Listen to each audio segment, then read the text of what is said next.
Good evening, everybody. Welcome along to We're Not Really Here.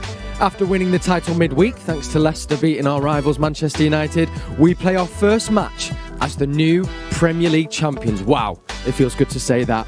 The third time in 4 years under that man right there, Pep Guardiola. But knowing him, this evening match at St James's Park will be just as important as any other, with the chance to break another English record in the offering. If we were to win, that'll be 12 away wins on the bounce. And of course, some players looking maybe to cement their spot in the first 11 in that Champions League final. Good evening, welcome along. My name is Cel Spellman. So great to be with you ahead of our game against Newcastle at St James's Park, kicking off at 8 p.m. Here on the show, we're going to be bringing you all the build-up action as we usually do, but we've got something a little bit more special in store. We are going to be digging into our women's team season, and here to help me do that is none other than their manager, Gareth Taylor and Kevin Horlock. Good evening, gents. Welcome along. Gareth, thanks so much for joining us. What a season it's been. How has it been for you? Yeah, it's been great. You know, big experience for me, and obviously taking over during a pandemic. But obviously, I had the familiarity of working in the academy, so it was probably as good a transition as you could get. And yeah, really enjoyed it. You know, we started off well. We won the first trophy that was available, the FA Cup, and got close in others. So the objective for next season is to improve and collect some more trophies. Indeed. And Kevin, of course, you know Gareth quite well. You must be really buzzing for how well he's done with our women's team. Yeah, well, me and Gareth go back a long time, obviously played together at tough times, it must be said at times, but yeah, I was buzzing when I see he got the job, and I knew he'd do really well. He knows his stuff, obviously a great coach as well, and it's been proven. I mean, I know that he's kind of stood here with us, but you know when you hear about when you see players and go, you can see they'd maybe go into a coaching or a managerial role, was that always the case with Gareth? Yeah, I think so. Some lads will never. Gareth would be certainly one that you would have thought maybe would have gone down that route. Articulate and speaks very well, like you just heard then. So, yeah, I'm buzzing that he's doing really well. Oh, well, it's great to have you both on. And for yourself, I mean, I'm hoping you might be able to give me some Kevin Horlock stories off camera, Gareth. Do you have a few in the locker? I think the likes of Dickie, Brownie and the Goat have exhausted all of them, but maybe we can have a few that are, all right for this programme. Yeah, and a couple that aren't. Well, listen, we're going to be digging into the women's season, and also, I'm so excited to say, we're going to be giving out the awards this year to our women's team players. We have got, of course, the Rising Star, we've got the Goal of the Season, and the Player of the Season. So all of them to come throughout the show. But before that, of course, after those changes that didn't quite work out in the Chelsea game at the weekend, and as I say, a chance to secure 12 away wins on the run. Tonight's team selection is huge. We can bring it you now, and if you're doing the fantasy football, you might be a little bit disappointed. Pep's team looks like this. So, starting in net for his first time at Manchester City, Mr. Scott Carson. At the back, Kyle Walker. Nathan Ake partners Eric Garcia with Cancelo on the left-hand side. Rodri is holding with Gundogan and Bernardo in the middle. And Jesus, Torres and Sterling, a forward three. On the bench, Zach Stefan, Ruben Diaz, John Stones, Aymeric Laporte, Benjamin Mendy, Fernandinho, Cole Palmer, Riyad Mahrez and Phil Foden. We'll bring you the Newcastle team in just a little bit, but let's focus on all the changes there in that starting 11. A few surprises. Kev, what were your first thoughts when you saw that team? I think we've got used to changes happening. Obviously, a fairly big game around the corner as well. So we thought there was going to be changes. I think the big one for me is obviously right at the top, Scott Carson coming in for his first game in 2 years at the club. Massive night for him. And look, I'm jealous. I wish I could play in that team, let me tell you. Yeah, and the other one for me, a little bit of a surprise, Garcia, I must admit, and maybe Blues will look at it, look, he's turned down a deal to stay here to go to Barcelona. So why is he involved? People may ask, and we had a chat off camera with Gareth. He said he's an absolutely unbelievable lad. Pep loves him. He's a good player as well. So he's come in, which is a slight surprise for me. I must admit, if you're a younger player, maybe would you think, hang on a minute, but we don't know. We trust Pep and what he does. He's done all right so far, hasn't he? He has. He really has. And I think a big night for Sterling as well, coming in and hopefully he performs anywhere near the form he had early on in the season, hopefully. Off that, I mean, starting with Eric Garcia, of course, Gareth, you've been spent a lot of time in the academy, know kind of probably all our young players. What was Eric like? Because he's thought of so highly throughout the club. Yeah, he is. I mean, he's a great lad to work with. Came from an environment where he was really well thought of at Barcelona. So it was obviously a big push for us to try and get him to come to us. But I think, like what we were talking about previous, when you look at players who have the potential to go on and coach or manage, you can see that in Eric. I mean, I think Pep's already highlighted the fact that even when Eric's playing or not playing or on the bench, he's telling him what he's seeing in the warm-up from the opposition. And that's diamond kind of information from your players to do that. So, he's really well thought of here. He obviously has a wanting to return to Barcelona, and that's kind of acceptable and understandable, particularly with the emergence of the other centre-backs that we have at the club. But yeah, I mean, anyone who works with Eric would only have really good things to say about him. Yeah, that always seems to be the case. I'm interested as well, I think, where we've had a few changes, it's a very strong midfield in Rodri, Gundogan and Bernardo, in fact, the one that played against PSG. So do you think for Pep Gareth, he's maybe thinking that's going to be a key battle in the game against Newcastle this evening? Yeah, definitely. I think, Kev played in that position. The most games are won and lost in that midfield. And I think Pep will always look to probably get the numerical supremacy in there, which might come from full-back areas. It might come from potentially playing the false nine like he's done previous. So, you'd expect that functionality in the midfield to be strong tonight. You mentioned there about Sterling kind of finding that form again, obviously, that we saw at the start of the season. What do you think it is that he's just kind of been missing a little bit the last few games? I don't know. I think we've seen a real big change in the way Manchester City play over the last year. I really do. Before, it was very much down the outside, getting to the byline, pulling things back. That's changed slightly now. So it's now more through central areas. And I don't know. I just think Sterling at times has maybe made the wrong decision. At times not sorted his feet out early enough. But look, he's a great player. You don't turn into a bad player overnight. He's a top player. So it might just be a little bit of lack of form, a little bit of lack of confidence, but that can switch back on in a moment. Really can. Of course, great to see Jesus there for me as well. And final person I wanted to ask you about, Gareth, is Torres. Of course, we signed him, but is a young player. From what you've seen of him so far, of course, we know how important he was at the start of the season with those goals. Do you think he's got the makings that he could really flourish here over the next few seasons? Oh, yeah, for sure. And I think, sometimes you have a kind of time for players to adapt into a new culture. And I think he came in and kind of hit the ground running straight away. And I think he's got nothing but a bright future ahead of him. He's working with the right manager. He's playing with really top players. Mm-hmm. He's obviously making an impression when he goes back internationally as well for Spain. So, a great signing and one that, I think could be a part of this City team for the next few years to come, for sure. The GOAT speaks really highly of him, doesn't he? Yeah. He always mentions him and says, although he's predominantly a winger, he finishes like a centre-forward. Yeah. I was lucky enough to be at the Crystal Palace game, and his goal that day was like a centre-forward, just felt into the corner. So he has a real eye for goal, and that's really good for a manager if your wide men are scoring regular and with ease. Yeah, I mean, as well, I think if you saw the celebrations, that goal, I think, really meant a lot to him in that Palace game. A question for you both, because we've now kind of obviously, I've not taken this T-shirt off since Tuesday. Premier League champions with a Champions League final in the offering. What does the team do now, and as far as selections, because we've seen there's some big names missing in, Kevin De Bruyne, Aguero, we're not sure if he might have picked up a little not. But do you want to kind of wrap your best players in cotton wool and save them for the final, or are you wanting them to play but then you run the risk of injury? Kind of, what do you think is the ideal approach, really? I'll start with you, Kev. I'm not sure what the ideal approach is. Look, the lads will want to play. There's no doubt about it. They want to play games of football. There is the risk of injury. But then in the same breath, you want them to be match fit and up to speed. So, look, this team, I think, won't let the season just peter out because, like we've said many times, Pep's a serial winner. He'll have the lads up for it. He'll want all people firing on all cylinders. There's going to be players that haven't played coming back in, and they all want to stake a claim for the Champions League final. So I don't envisage a lapse in performance, but I think it could be a headache for Pep come Champions League final. Yeah, rather him, and I guess rather him than you, Gareth. Also, I guess keeping the match fitness is and match sharpness, I guess, are two things that are really key that I guess are going to be so important to keep going when you arrive in that final, because Chelsea will have it just given their run. Yeah, for sure. And, probably Chelsea haven't quite got that strength in depth or strength in bench that City have. So, they're probably more likely their players are going to play and they keep the rhythm.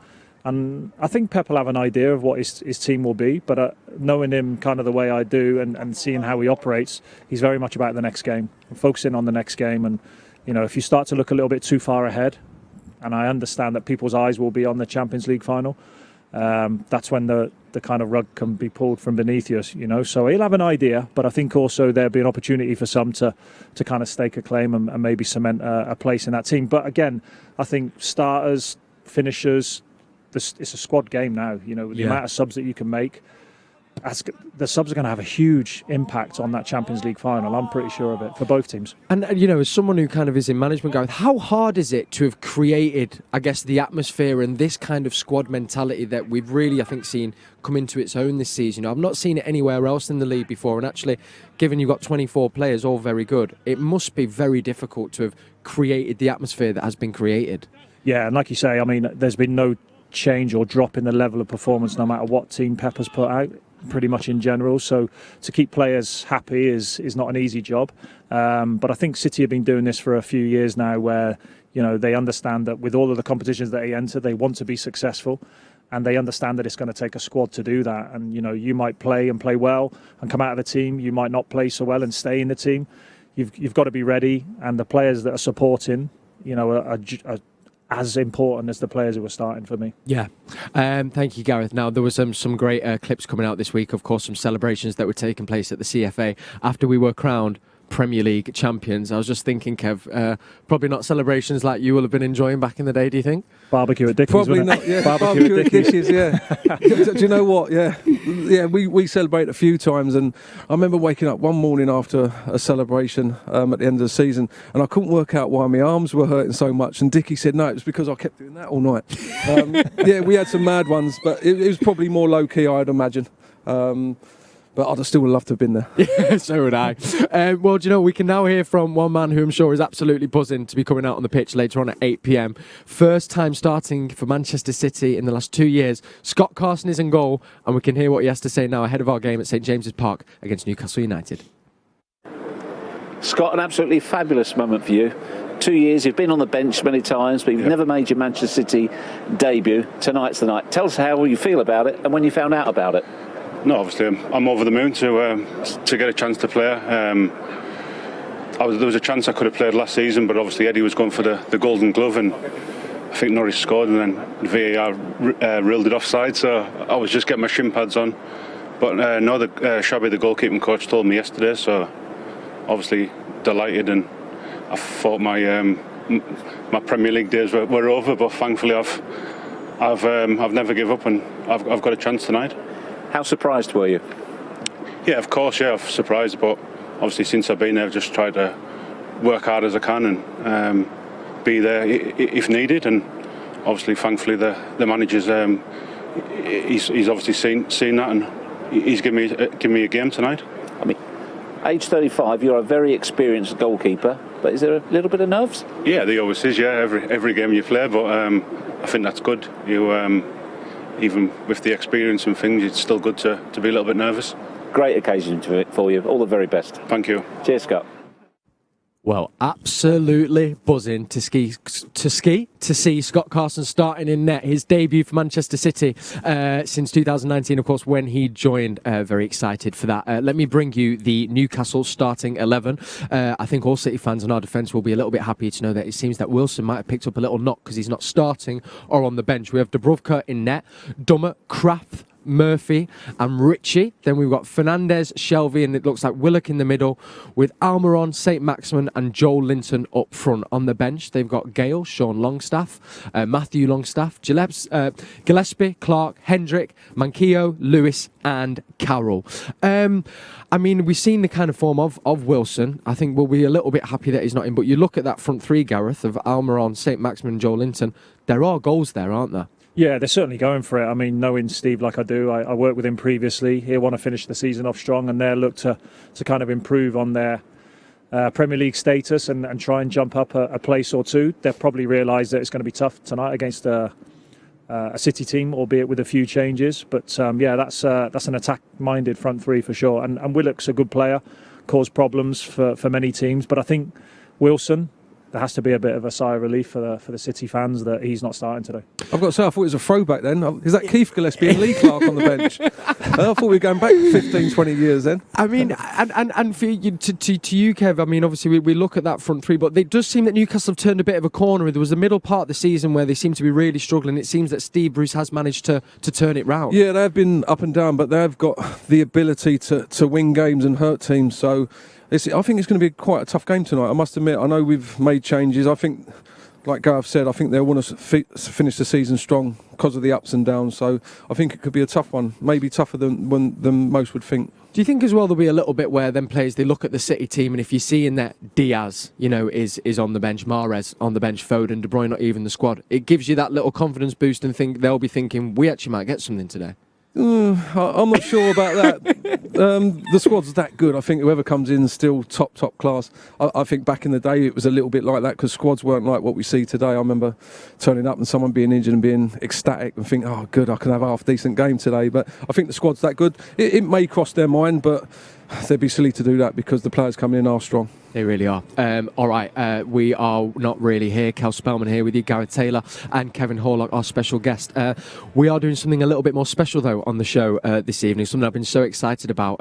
Our women's team, once again, have been breaking records left, right and centre. Have had an unbelievable season. Of course, captained by the man to my right, Gareth Taylor, guiding them on through his first season in charge. We're going to be bringing you our 3 Women's Player Awards throughout this show. But just a couple of words on the season, Gareth. Of course, it was your first season in charge, having come from the academy. Was it a big difference going from kind of an academy setup to the women's team, or not really? Yeah, I think it was. I mean, like I say, it was probably a fairly easy transition in terms of, like, I knew most of the staff. I had conversations with players because we had the benefit of being on the same site as CFA. But yeah, I think it was difficult, obviously, taking over in the pandemic, and then we took a while to kind of build our squad. We had players who had responsibilities for Champions League elsewhere. So we had to wait for players, and then there was a whole kind of quarantine. So sound like I'm making excuses here. I didn't want to say it, but but no, I mean, again, we wanted to win the league this season. We came 1 goal away from doing it, against Chelsea. If I'm honest, I think they're slightly ahead of us in terms of building towards something. But we're starting kind of something new with the bulk of the squad we had previous, but trying to add to that and trying to change the mentality slightly and slight kind of tweaks in the way we play. But there's been some real positive signs. Yeah. Some real positive signs, and I think, having had that experience of this season under our belt, looking forward to the next couple of seasons, it's exciting times. I mean, you say making excuses, but it's still been an unbelievable first season in charge. Of course, we won the FA Cup. We also, of course, have scored the most club goals, I think, that we have in a season, which was 65, and accumulated 55 points. So, as you say, building, and I always, when I followed the women's team, it feels like where City were at almost 5-6 years ago, kind of knocking about in the quarterfinals or the last 16 Champions League, pushing. Does it feel that you kind of are only a couple seasons away from maybe closing that gap on Chelsea, as you say? Yeah, we hope so. I mean, it is a process, and sometimes you want to get to that kind of finish line a lot quicker than it takes. But sometimes you've got to work towards it, and it takes time, and it takes rhythm, and then also it takes a bit of luck as well. And certain teams had that this season, and whereas we didn't at times with decisions. But that's part and parcel of football. I think it's important that we stick to what we do, keep working, keep building. And the fact that we scored that many goals is exciting because we want to play exciting football. We want to dominate the play. Really some real good things to look forward to. Final question before I bring you our rising star of the year in the women's team. There was some big news at the start of the season. Of course, we had some American internationals join the team, and we know of course, USA international team leading the way, won the World Cup. Did that have a big impact on the squad, kind of having those ladies come from across the pond?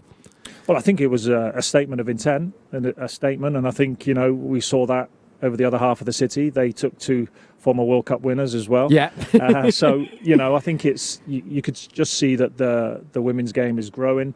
You can see that there's a lot more interest in it now, and there's a lot more kind of support. There's been quite a big shift with the TV rights for next season, so there's a lot more interest, there's a lot more exposure, there's a lot more finance coming into it.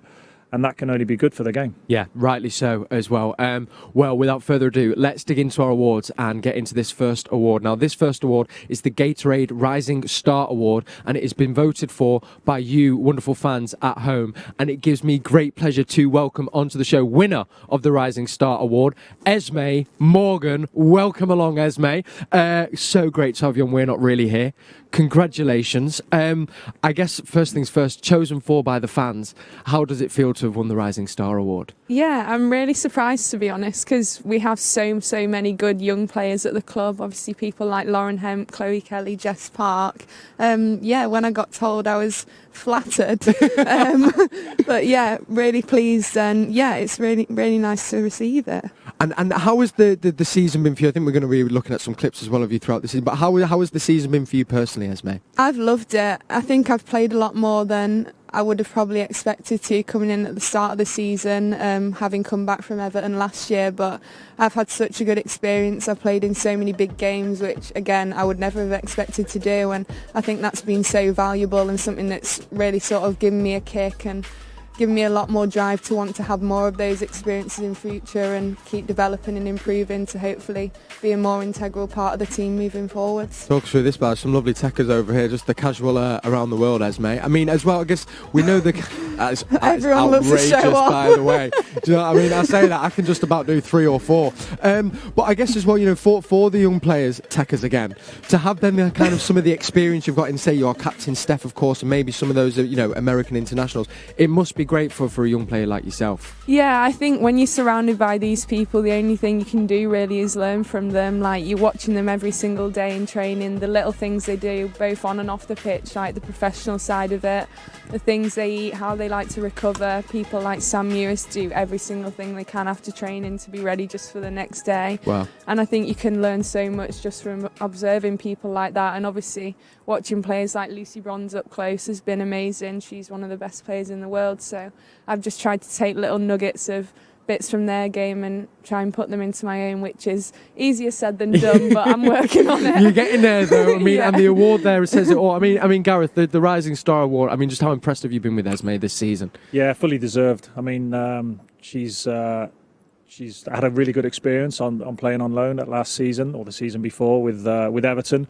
and the minute I started working with her in pre-season, I thought we've got real potential here, and sometimes you just need that platform, and we instilled a lot of trust in her because she's a trustworthy person as well. We allowed her to go and play, and we played her in the big games as well, straight away in the Champions League, and she coped fantastically well, and I think she's got a bright future ahead. And off that, because we talk a lot about the show, about kind of the best route, really, into cementing yourself in a first team. Going out on loan last season, for you, how was that as a young player and the experience that gives you? I think that was probably the best decision I've made in my career so far, because I wasn't going to get those same opportunities at City with the calibre of players that we had in the stage of my career that I was at. So I think going to Everton allowed me to see what it was like to be a professional who wanted to play every single weekend, because you have to be so competitive every single day in training, because if you're not at your best, then someone will come in and take your place. And I think having that sort of expectation on me to come in and play and be one of the important players in the team and expected to perform at a high level every week, that sort of responsibility really made me push on and work on little aspects of my game that I needed to play consistently in the league. So I think it was a huge experience for me, and again, one which gave me a lot of drive to then come back to City and put into practice the things I'd learned. Yeah, and we get to reap the rewards of it after the stellar season you've had. And do you see that as a coach, when a player has come back from loan, actually that there's been an exponential growth maybe to what they might not have got if they'd stayed kind of playing not with the first team, Gareth? Yeah, I think so, because maybe some of the conversation then would have been, right, okay, where's Esme going next on loan for a next experience? And I was pretty much under no illusions after the first few training sessions that this is a player for us. I think this is a player who will benefit by being with us, will learn from the players that she spoke about being close to, the likes of Steph. And then at some point, we gave her that opportunity, and she took it with both hands. Really did. Well, Esme, it's been so great to have you on. Just final word. Ambitions now are kind of for, I say, the next season, but obviously the next few years. What is it that you're hoping to kind of do and set about? I think, as I said before, just keep trying to develop. Gaz is laughing at me because obviously he's probably he's probably got a big role in sort of helping me with my targets and stuff. But I want to cement myself as like an important part of the team, someone that they look to as a natural option in all the important games and have consistent minutes. And then obviously on the international stage, hopefully get selected consistently for the senior team and just keep progressing, really. Well, I've no doubt that you will, and I think that award says you're very much on the right track. So a massive congratulations, and from all the fans as well, thoroughly deserved. Amazing, Esme. Okay, now we're moving on to our second award of the show, and that is for Goal of the Season. Now, before we announce the winner, we've got 5 goals to look at. Here is how they are.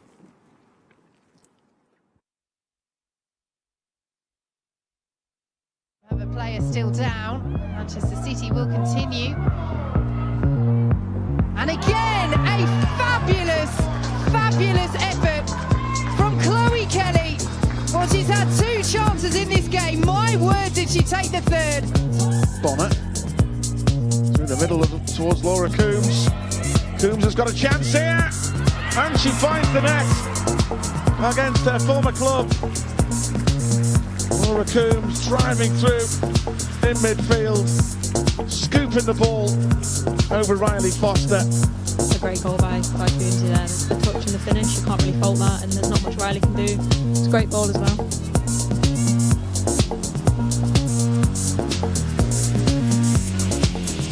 Greenwood.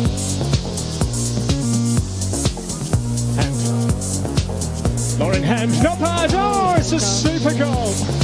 That is magnificent. What a way to open the scoring, and what a way for Manchester City to extend their lead overall. Who takes it, and it's in. What a finish, and what an afternoon it is for Steph Horton. Phillips doing her bit. 2 with the layoff. It's a fine Cronin. That's outrageous! That is outrageous from Caroline Weir. Sensational! Well, if a goal against Marianne's at the Etihad at the start of last season was good, this might just be better. What is it about Caroline Weir scoring worldies in a Manchester derby? Absolutely sublime.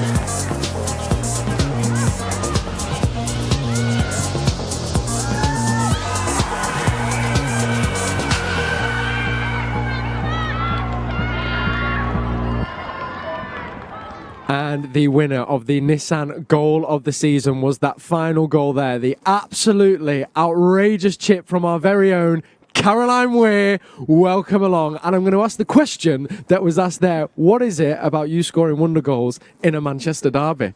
Yeah, I don't know, to be fair. I'll take any goal against United. But yeah, no, obviously the last 2 have been special, and nice to pick up this award. Oh, well, thoroughly deserved. It's so great to have you back on. I mean, Gareth, it's kind of alluded to. These happening in training all the time? Yeah, they do. Yeah, occasionally. But I think we're well aware that Caroline's able to execute that quality, and I've challenged her to score the 5-yard tap-ins, which she's done also this season. But that was a real moment of quality in a game of that calibre as well. Was top class. Really, really was. And Caroline, for you, how has the season been for you? Yeah, I think overall it's been pretty positive. I think obviously disappointed to lose out on the league by 2 points, but I think if you look at the bigger picture, we've had a lot of changes this season, new manager, a lot of new signings, so I think we've set a good foundation for going forward, and I'm just excited for next season now. And of course with Gareth coming in, that little change up, kind of how has that kind of changed with you guys in the team? Has it been drastic changes or not too much? No, I think Gaz has come in and played us a fairly similar way to what we were doing before. I think it definitely took a bit of time through pre-season and probably the early part of the season to kind of all gel, but I think especially the second half of the season, you've seen from like results and performances, we have kind of clicked and it's come together, and I think we look good, and it's just about building on that next season. Really is. I mean, you talk about that, you had that 12-game winning streak, I think it was, Kaz, and I guess was that there kind of, must feel nice as a coach where it solidifies, this is what we've been working towards? Yeah, I think so. That's what you want, and not just for us as a club or for the supporters, but more for the players to kind of reinforce the work that we're doing. This is the evidence of the good stuff that we're putting together, and that run was great, and but next season it's a new season, and the challenge is to go and beat that record and go one further, like Caroline says, and win the league, which is what we want to do. Yeah, no doubt. I'll be keeping everything crossed that you do. Caroline, I wanted to ask you, because last time you're on the show, I know you kind of do a lot of work outside of football about kind of growing the women's game and inspiring all the young girls that want to play football. We've seen the new kind of TV rights deal and kind of how the game is going. Does this now feel like actually there's been some major strides forward over the last couple of years, do you think? Yeah, I think so. I think we saw off the back of the 2019 World Cup a shift in momentum, and I think we kind of built on that. We had the derby here in front of 30,000 fans, and then obviously last year with the pandemic, I think women's sport and women's football did take quite a big hit, and I think it's about recovering from that, and deals like you just said about the TV deal, that's huge. That's huge for young girls, young boys to see women playing football and for it to be accessible, and I genuinely think young girls especially have to see it to believe it. I know that sounds a bit of a cliche, but I think just from my experience, I didn't have that growing up, like a lot of us. So I think that's hugely important, and it's great for the game. And actually off that, I think it's something we don't kind of take for granted. I think particularly as men we don't, because we did grow up with that, but actually having that visibility is where the inspiration and I guess the drive can come from, seeing that you girls are out there doing it and playing at such a high level. Yeah, it's massive. I know myself and all of my teammates, we watched a lot of football growing up, and it was all men's football. So I think it's so important for girls to see that there's role models out there and there's the opportunity there to play football, but not just to play it, but to be involved, whether that's coaching, being part of the staff. There are opportunities out there, and we need more girls being interested, more females making their way into professional sport and amateur football as well. Yeah, really is. I have to ask you, because I think, for any young girls as well watching, when we see some of the finishes that you pull off, Caroline, and it's not just that one there that goal of the season, you've had some outrageous finishes. It's not just luck, is it? I guess there's a lot of hard work that goes into that and a lot of practice. Yeah, I think so. I think, Ez and Gaz has probably seen me try that chip many times. It's not come off. The keeper will stand there and catch it and you look a bit silly. But yeah, it's something I try every match day warm up. I'm always trying to dink the keepers, which they hate. But it's something I try all the time. And obviously that one came off, which is nice. But yeah, it's all about practice and doing it in the moment. And yeah, like I say, thankfully that came off, because if not, I would have looked a bit silly. Well, listen, you of course have got goal of the season. So massive congratulations, Caroline. But you're not going anywhere, because the third and final award is the Player of the Season. And wow, what a privilege. It gives me great pleasure to announce the Player of the Season for the women's team this year is none other than Chloe Kelly, who unfortunately couldn't be here and come join us for a chat, but she has sent us this message. Many congratulations on winning the SCM Player of the Season award, and in your debut season as well. How does that feel? Yeah, brilliant. I've enjoyed every minute of being here at this great club, and so long may that continue. Obviously this is a bump in the road, but I've enjoyed every minute of it, and I'll be back stronger, and I just can't wait to get back on the pitch wearing this badge. I've loved every minute of being here, and I just want to continue that journey, and what a great club to win this award at, and I'm very proud, and I'm very thankful for the fans who voted. You seem to fit in perfectly on and off the pitch straight from the off. Has it been everything you hoped for, the move? Yeah, everything I hoped for and more. Of course, winning the FA Cup was a massive highlight of mine. I came to this club to win trophies, and that's what I want to do. And to win the FA Cup was brilliant, and being so close to that league title just made me even more hungry to do better. And I'm grateful for everyone welcoming me to this club, and I've enjoyed every minute, and I just, as you can probably tell, a smile on my face, even when it has been quite tough the last week or so, but I'm still very grateful to be at this top club, and I want to do well for this team. And although you haven't had a chance to meet the fans yet, these are the ones that voted you the player of the season. Is there something that you'd like to say to them? Yeah, I'm absolutely grateful for this. But I'm gutted I haven't been able to play in front of you and meet you all. But I definitely will do in the next season. Although it won't be on the pitch, I'll be supporting the team just as much as you are. And yeah, I'll be City's #1 fan next season for sure. But yeah, I'm very grateful and thank you for welcoming me to this fantastic club. And I'm excited for the future. You'll have to learn all the player chants.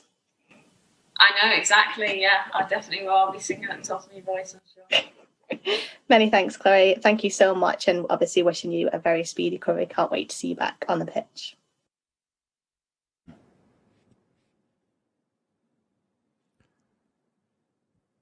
What a debut season. Player of the season there for Chloe Kelly. And of course can't be because I think she had her operation just yesterday. So we're wishing her a full speedy recovery. I mean, Gareth, as far as debut seasons go, quite the season. Yeah, brilliant. I mean, Esme Esme. Sorry, Ez. We'll start again. I was looking at Esme, that's right. Sorry, Chloe had a real productive season previously for Everton, so we knew what kind of player that we were signing, but we knew that there were areas that we could kind of help and improve her game. And then obviously bringing her to the club and supporting her with the players that play around her as well. I think she had a really consistent season, you know. I think numbers-wise with goals and stats and all of the goal assists that she created, she had a really good season. And even up until her injury, I thought she was, you know, really still in there, producing the numbers. And it's a setback, but you've just seen from Chloe there, the personality that she is. She's got a smile on her face again. She sees it as a positive, and she wants to come back stronger than ever. And I guess as well, you know, I mean, there's never wish an injury on anyone. There's never a good time. But if there was a better than worse time, it feels like now where kind of it's the back end of the season, can recover and be back kind of for the start of next season, hopefully. Yeah, I mean, obviously there's never a great time for it, and you know we've had players we've missed throughout the season, and Chloe now is in a situation where she's got the long road back. You know, this is going to be one that takes a little while longer, but like I say, with her attitude and her enthusiasm, you know, if anyone's going to get back ahead of schedule, then it's likely to be Chloe. And for yourself to have a player like that coming into the team, Caroline, I mean, did she seem to fit in quite quickly? It does seem you've got a great atmosphere around your team anyway. Yeah, we do. I knew Chloe when she was really young at Arsenal. We played together, okay, so nice. But she was only about 16, 17. But even then, you could kind of see the quality. And she obviously did well at Everton and came in the summer and is just, you know, hit the ground running. Her stats kind of speak for themselves, and what she's added to our team on the pitch has been great, but also off the pitch, she's a great character. She's always smiling, always making jokes. So yeah, no, she's great to be around, and obviously that injury is so unfortunate, but I know she'll come back stronger for sure. And obviously coming into any team I think is difficult. Were you a little bit surprised that she kind of just seemed to carry on where she was at Everton and bring it to the team? There didn't even seem to be a bedding in period, really. Yeah, no, exactly. I think as well, City, you know, the environment is so competitive, it's training so intense. So I know when I moved from Liverpool, it took me a bit of time just to get up to the level, but Chloe just came in and like you say, there was no kind of bedding in period. She just was flying from day one, and we've seen that in her performances this season. She's been so key for us, picking up so many points. So yeah, she's been great. Well, listen, Caroline, thank you so much for coming on. Absolute pleasure. And to Chloe as well, of course, send you all the love and the good vibrations for a very speedy recovery. They are our 3 awards, of course. We had Esme, we had Caroline, and we had Chloe. So a massive thank you for them joining us on the show. And no doubt the women's season next year is going to be bigger, better and stronger. I mean, it just keeps getting better, doesn't it? And I'm sure you'll be joining us along for the ride. Now, from the women's team, over to the Champions League. Of course, it was meant to be played over in Istanbul. Given just where things are at, we weren't sure it was going to take place there, but we can now tell you there has been a venue change. It has been moved from Turkey to Portugal, specifically Porto. I think at the Estadio de Dragão. Is that how you think that's how you say it? So that is where the Champions League final will be taking place, Saturday, 29th of May. Unbelievable. So I'm sure lots of fans will be happy to know that's there, and we cannot wait obviously for that to take place, and at least Porto will be somehow seeing a Champions League final. Chelsea, of course, are opponents, but we're here to talk about Manchester City versus Newcastle. I think maybe just under 10 minutes till kick-off. If you've just tuned in, welcome to We're Not Really Here. I've got Gareth Taylor and Kevin Horlock with me. This is how Manchester City's starting 11 looks. It is a Manchester City debut for Mr. Scott Carson. Kyle Walker at the back. Nathan Ake and Eric Garcia in the middle with Cancelo over on the left. Rodri holding with Gundogan and Bernardo in the middle. Jesus, Torres and Sterling are front three. At the back, Stefan, Diaz, Stones, Laporte, Mendy, Fernandinho, Palmer, Mahrez, Foden make up our bench tonight. For the Newcastle team as well, we've got Dubravka, Dummett, Kraft, Murphy, Richie Fernandez, Shelvey, Willock, Almiron, St. Maximin and Joel Linton up front. So big Newcastle team. Lots of changes. Kev, we were kind of talking about before. We mentioned about the Scott Carson thing, talking about Sterling. Jesus, quickly one I want to mention there. He's, is kind of, it goes unsaid about his work off the ball, but he really has been instrumental, I think, this season and to this crown. He has, and is one that works tirelessly. Probably doesn't get the goals that he maybe should. As a striker, you're always judged on it, unfortunately. But the work he does for the team's incredible. I think the game I covered at Crystal Palace, he was making tackles down in his own corner flag. So maybe he needs to be a little bit more selfish and put him in areas where he can get the tap-ins that Gareth mentioned earlier. It's the ones the strikers love, as good as a dink or a shot from distance. But yeah, I'd love him to get a goal tonight. I must admit, he deserves it. And there's something in, I think, that a Jesus type of player, Gareth, that maybe sometimes to pundits or the outside world you look and go, should be getting more goals, doing more. But there's actually probably a lot he does that actually fans won't notice. But for the manager, it's absolutely everything. Yeah, for sure. I mean, it's the unforeseen stuff, and I think when a striker is not particularly or is out of sorts in terms of in front of goal, they make up for it. Or the ones that stay in the team are the ones that make up for it by their work ethic. And I think he's probably one of the best pressing strikers you'll see in world football, and that just does so much for your team. His energy, his enthusiasm, his ability to get fouls, and the way he brings other players into the game as well. So it's priceless. And I guess actually as well, knowing that Manchester City's philosophy and our press, he is actually instrumental. When our pressing game was off, it was no surprise that Jesus wasn't quite on it. He is kind of key, isn't it? That forward player doing that role. Yeah, he is, because he's got boundless energy reserves. He's able to repeat sprints. He's able to really close defenders down and make it difficult. And you also see when the goalkeeper plays long, you'll see that he's the first player sprinting back to get the second balls from the knockdown. So yeah, like I say, he's a player that you're willing to score goals because he gives so much to the team, and you want that reward for him, which I'm sure he would do as in the goals. Yeah, absolutely. And still fairly young. Still a young lad, really, still learning the game. So yeah, but he's some player. Maybe not an Aguero yet, but who is? Yeah, true that. All right, before we get predictions from our guests today, let's take a look at our Mystery Blue. Remember, this is the game you can get involved in. You just use the hashtag WNRH and tweet at Man City. Tell us, who do you think the Mystery Blue is this week? Here we go. How tough has our producer-director Tom made it this week, everybody? He said it was going to be tough. Oh, it's one of my favourite kits, though. Have you got it, Gareth? I'm sure. Straight away. Wow, okay, save that. Save that, Gareth. Kev, how are you getting on? I can't even see it from here. Can I go closer? Yeah, go and have a little wander it. That, by the way, is one of my favourite kits. You took it off. Tom's done that on purpose. You've done that on purpose, Tom. We can have a look. Right, okay, we think Gareth might have it. We're going to hear his guess at half-time, so you're going to have to come back. Here you go, Kev. You have a little one in there. For me, it's one of two. Yeah, I've got it. You've got it as well? I think I have. Did he play with us, guys? I think he both... Yeah, he did. Is he crazy? Yeah. Okay. I'm on the same lengths as you. Yeah. Really? Right, okay. Sweet. So. Well, we'll save that for half-time. Come join us at half-time to find out who these guys think is. Then we'll reveal at full-time who the Mystery Blue is. Hashtag WNRH. That, honestly, is my all-time favourite click, the red and black stripe. Now, before we go, we are just nearly at kick-off. Predictions from our guests in the studio. So, Kev? Oof. I'll go 2-1, Manchester City. 2-1? I know you like a goal scorer. I've been rubbish at that lately, Kel. Do you want to leave I'm not it? going to be back. Yeah, let's leave it. Let's get the result right first. What about you, Gary? What do you think? I'm just still like Kev asking me if one of our teammates was crazy. I mean, Kev, are you still thinking that? I'm still thinking about that, Kev. Yeah, as soon as you were one of the craziest. It's that thing, though, isn't it? When you think that evereverone else is crazy, it's usually you're the crazy one. Kev Horlock just seriously asked me if one of our teammates was he crazy. But to be fair, I remember I met Mark Kennedy a little while ago, and we was with someone else. I said, "Oh yeah, Mark Kennedy Crazy.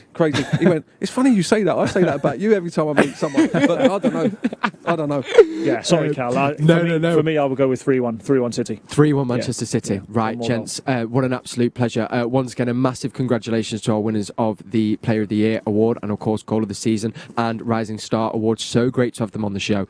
And right now, we're going to hand over, of course, to Alistair Mann. You can get full commentary on the City app. And we'll be back at half-time, then at full-time. Here are the teams walking out. We'll see you at half-time. Come on, City.